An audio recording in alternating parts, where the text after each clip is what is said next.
본 광고는 심의 기준을 준수하였으며 유효기간은 심의일로부터 1년입니다.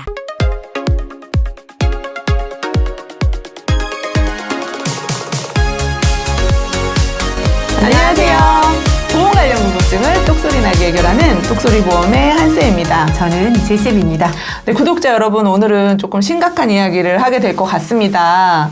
저희가 순환기 치료비 보험을 많이 말씀을 드렸잖아요. 그런데 순환기 치료비 보험의 주인공이 똑소리보험에서 나오게 됐습니다. 맞습니다. 그래서 오늘 이 내용을 좀 생생하게 전달 드리도록 하겠습니다. 제쌤, 네. 도대체 무슨 일이 있으셨던 거예요? 제가 이게 운명인 것 같아요. 제가 겪을 줄은 몰랐어요. 그래서 제가 순환기 주요 치료비의 전도사가 될 것 같다는 생각이 듭니다. 저도 마찬가지예요. JCM으로 인해서 제가 만나는 분들께 이 얘기를 하고 다니잖아요. 네. 보험인은 보험인인가 봐요. 이런 큰일을 겪고 나서도 저희는 보험 생각밖에 없습니다. 맞습니다. 지금은 많이 이제 회복이 됐는데 제가 네. 정말 아쉬움이 남거든요. 왜요? 예, 왜냐하면 저는 순환기 주요 치료비 보험을 가입을 못했어요. 그렇게 전도사 역할을 하셨는데 왜 가입을 못 하셨나요? 저는 제가 예전에도 그렇고 가족력이 있기 때문에 암에 대해서는 굉장히 무서웠거든요. 근데 뇌심 쪽은 정말 자신이 있었어요. 그래서 준비를 안 했었는데 제가 순환기 주요 치료비 보험을 가입을 못해서 이렇게 후회하는 날이 올지는 몰랐습니다. 순환계 치료비 전도사님, 네. 어떤 일이 있었는지 좀 자세히 좀 전해주세요. 2달 전부터 이렇게 숨이 좀 안 쉬어지는 느낌, 그리고 가슴이 답답하고 약간 빠르게 뛴다는 느낌이 있었어요. 네, 심장이 좀 아프다고 막 얘기를 하셨었잖아요. 네, 맞습니다. 그래서 그 산소 포화도하고 심박수를 체크하는 손가락에 이렇게 꼽는 기계가 있거든요. 그거를 배송을 받았었어요. 네네. 그래서 한 번씩 체크를 했었거든요. 근데 수치가 괜찮았어요. 그래서 부정맥인가 이게 협심증인가 저도 좀 헷갈리는 상황이었었거든요. 네. 그래서 종합병원에 순환기내과 진료를 받더니 이제 교수님이 72시간 홀더라고 해서 그 3일 동안 심장이 어떻게 운동하는지를 좀 봅시다 했었거든요. 네네. 그래서 그 검사를 해놓고 검사 결과를 기다리고 있었어요. 네. 근데 아이랑 밥을 먹다가 갑자기 손에 힘이 빠지는 경험이 있었거든요. 네. 그래서 아이는 밥을 먹게 하고 저는 잠시 휴식을 취하면서 산소 포화도하고 심박수를 체크하고 있었는데 정말 한 1, 2초 사이에 심박수가 60회에서 150 이상 올라가는 경험을 했습니다. 그렇게 짧은 시간에 올라갈 수가 있나 봐요. 네, 순식간에 올라가는데 정말 이게 잘못하면 의식을 잃겠구나 이런 생각을 했었어요. 네. 그래서 제가 119를 타고 종합병원 응급실에 갔었잖아요. 네네. 입원을 했었습니다. 이렇게 이제 담담하게 얘기를 하시지만 네. 사실은 제이쌤이랑 다시는 방송 못하는 줄 알았잖아요. 금요일 날 저랑 카톡도 되게 한 6시까지 잘 나누셨는데 그죠? 네. 한 그게 짧은 사이에 한 8시쯤에 이제 병원으로 이송됐다라는 소식을 제가 접했거든요. 저도 너무 깜짝 놀랐죠. 이제 병원에 열일 제쳐두고 제가 이제 병원으로 갔더니 얼굴이 너무 많이 부었더라고요. 그리고 눈 밑에가 파래서 저 진짜 너무 깜짝 놀랐거든요. 그런데 저를 처음 보고 하신 말씀이 우리 고객들 순환계 치료비 많이 가입을 우리가 말씀을 드려야 된다 이런 얘기를 또 하셨잖아요. 맞습니다. 네. 저도 너무 후회를 했었어요. 설마 나는 아니겠지 이런 생각을 했었거든요. 네. 그래서 입원을 해서 제가 어떤 검사를 했냐면 전기 생리학 검사를 했었어요. 전기 생리학? 예. 서해부 쪽으로 가느다란 관을 넣어가지고 심장에다가 일부러 스트레스 상황을 주는 거예요. 전기 자극도 주고 심박수가 빨리 뛰는 상황도 만들어가지고 부정맥이 어느 쪽에 있는지를 확인하는, 저는 이제 시술까지는 못하고 검사만 하고 어떤 성격의 부정맥이다 이런 진단이 나와서 지금은 이제 부정맥 약을 아침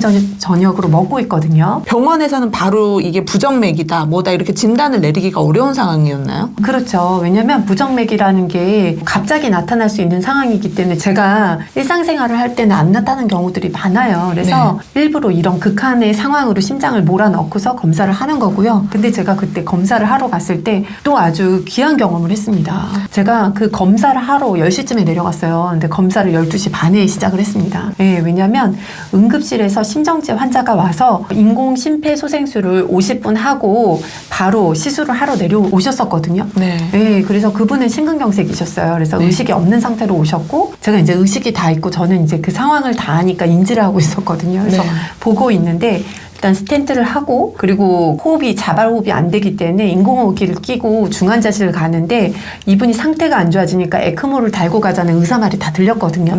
이분이 만약에 순환기 주요 치료비 보험을 가입했다면 순환기 주요 치료비 수술에서 1천만 원이 나왔을 것 같고 중환자실에서도 나왔을 것 같고 그리고 에크모 치료비에서도 나갔겠구나 이 생각이 계속 들더라고요. 네. 제이쌤이 지금 태연하게 이렇게 얘기를 하시는데 저는 사실 검사를 하러 들어간다라고 들었어요. 그래서 네. 3시간이 넘도록 연락이 안 돼서 정말 많은 생각을 했거든요. 검사를 하러 들어갔다가 시술을 할 수도 있다라고 했는데 1시간 정도면 된다 그랬는데 3시간이 넘어가니까 저는 되게 걱정을 하면서 갔는데 병실에 딱 들어갔더니 그때 이제 마침 올라온 것 같더라고요. 굉장히 태연하더라고요. 그러면서 저를 보자마자 한 말이 지금 이 이야기. 우리가 우리 고객분들께 순환계 치료비 보험을 가입을 해드릴 때 이런 특약도 넣어야 되고 에크모도 넣어야 되고 이런 상황이 오면은 이런 보험이 필요하다라는 얘기를 바로 저한테 하더라고요. 그래서 제가 남편분이 병실에 계셨는데 너무 죄송하다는 생각이 들었어요. 아마 제가 이렇게 혹사시킨다고 오해하면 어쩌려고 그런 얘기를 막 하시는 거예요. 근데 정말 그 상황을 보면서 정말 위급한 상황이고 이분은 또 장기로 치료가 가능한 상황이잖아요. 이런 치료비 보험이 있었다면 도움이 되겠다는 생각이 확신이 조금 들었어요. 저는 그 순간에. 그때 제이쌤이 원래도 순환계 전도사였지만 지금도 저희 사무실에 있는 식구들한테 다른 건 몰라도 순환계 치료비 보험은 좀 높은 한도로 해서 많이 가입해라. 어린이들도 가입을 해라. 뭐 이런 얘기 많이 하시잖아요. 그럼 결정적인 이유가 그럼 장기 치료를 대비하기 위함인가요? 그렇죠. 그리고 제가 아까 뇌심장 쪽은 되게 자신 있었다고 생각을 했다고 했잖아요. 네. 근데 병이라는 게 갑자기 찾아오더라고요. 맞아요. 예, 그리고서 준비를 하려고 하니까 뭔가 허들이 생기기 때문에 건강할 때 조건이 좋을 때 보험료가 저렴할 때 큰 위험을 대비하는 게 맞다는 확신이 생겼습니다.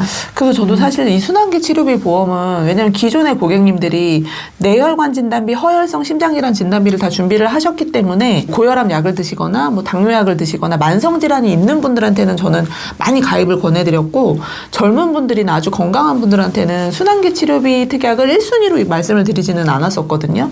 그런데 이제 제이쌤 이야기를 들어보니까 사실 이런 뭐 부정맥이라든지 여러 질환이 연세가 있고 꼭 뭐 만성 질환이 있어야만 오는 질환은 아닌 것 같아요. 맞습니다. 제이쌤도 이런 뭐 약을 복용하시거나 이 관련된 질환은 전혀 없으셨었잖아요. 네, 없었습니다. 그리고 기존 보험들을 보면 진단비가 보통 안내심으로 되어 있잖아요. 그쵸. 보통은 허혈성으로 넣기 때문에 순환계 치료비 보험보다는 보장 범위가 조금 좁아요. 네. 그런데 그렇다고 진단비를 하나하나 넣기에는 굉장히 부담스럽거든요. 그래서 이런 순환계 치료비 보험으로 약간 보완해 두시는 건 어떨까 하는 생각이 들었습니다.